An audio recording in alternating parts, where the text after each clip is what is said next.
তো guys guys আমাদের গুরুকে আমরা দেখছি, দেখবে এই দেখো আমাদের গুরুকে দেখছি।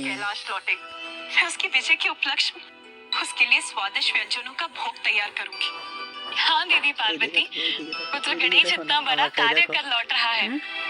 हाँ देवी पार्वती, अब आपको उसके लिए भिन्न भिन्न प्रकार के मोदक बनाने की तैयारी करनी चाहिए।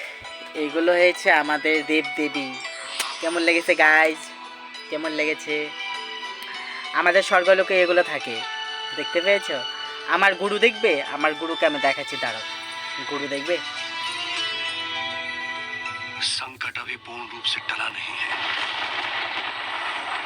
पार्वती नंदन गणेश जी की এই যে আমাদের গুরু। पार्वती नंदन गणेश जी की তো দেখলে গাইজ, টাটা।